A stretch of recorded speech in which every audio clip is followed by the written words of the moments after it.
Yo, it is June.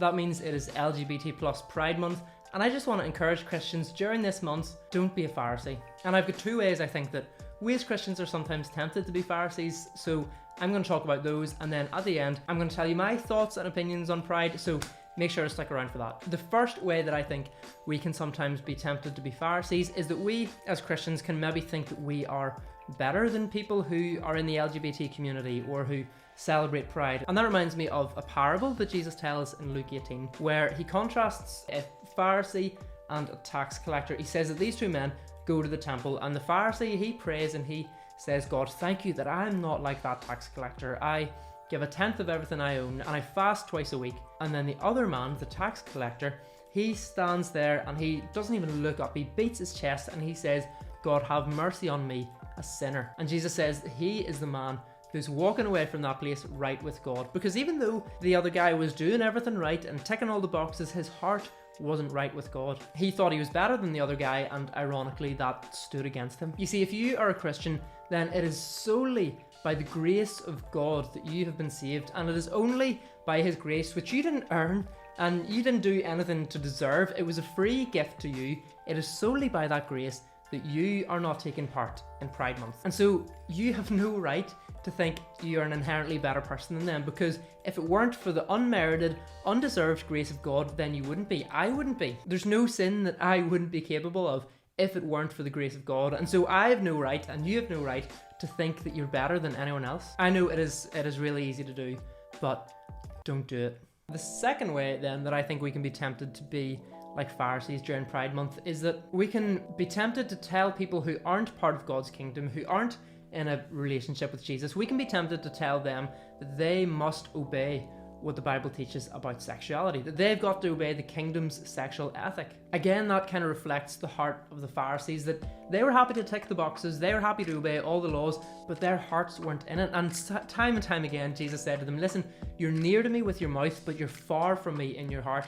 That on the outside you're doing all these great things, but you're a whitewashed tomb, because on the outside you look great, inside you're full of death. And if we're telling people in the LGBT community they've got to follow God's sexual ethic, then we're encouraging that. We're telling them, okay, it doesn't matter what your heart is, it doesn't matter what you think of God, as long as you do this one thing, or as long as you don't do this other thing. I mean, first of all, they're not going to do that. They're not going to follow the kingdom's sexual ethic, because why would they? They're not in the kingdom. But secondly, and this is really important, secondly, if they're not in a relationship with Jesus, if they're not in the kingdom, then obeying the kingdom's sexual ethic is not going to save them. I mean, we know as Christians we're not saved, we're not forgiven by what we do. We can't earn God's forgiveness. No matter how hard we try and follow the rules and obey them and do all the right things, we can't do it enough.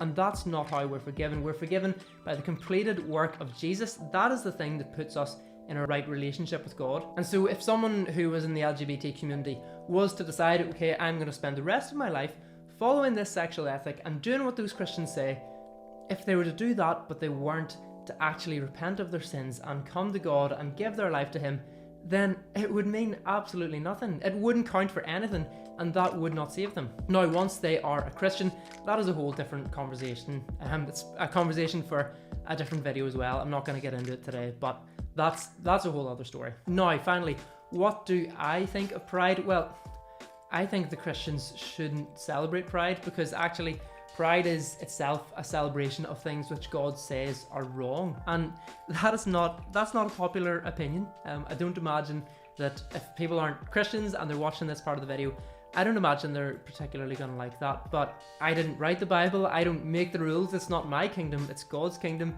He makes the rules, He wrote the Bible, and He does say that there's going to be some unpopular stuff in it. Jesus says time and time again, He's like, listen, they're going to crucify me, and if they did this to me, then you can't expect them to treat you much better. He says, blessed are you whenever people persecute you and call you all sorts of things because of my name. He says that as if it is going to happen, and really, I mean, here we are.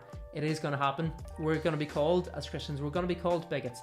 We're going to be called homophobes and transphobes. And even though we're not, even though we say, listen, no, that is not the heart behind this, that's not what we believe, and there are very rational reasons for all this stuff, yeah, we can explain that stuff to people, but not everyone's going to get it. People are still going to think we're just bigoted, and we've got to come to terms with that, I guess. Now, Jesus does say that, listen, going through this stuff for him is so worth it, that you won't feel to be repaid 30, 60, 100 times what you've suffered on this earth. That great is your reward in heaven whenever you suffer for him. But the reality of suffering as a Christian is one that we don't talk about a whole lot, but this is one area where, yeah, we are going to suffer. We're going to be called all sorts of things because we hold to this kingdom's sexual ethic. But let's not make it worse for ourselves. Let's not look down on people thinking that we're better than them, and let's not tell them to obey these rules whenever they don't even know Jesus. If you enjoyed this video and you want more people to see it, then please do me a solid and hit that thumbs up button, and maybe share some thoughts in the comments. Let me know what you think.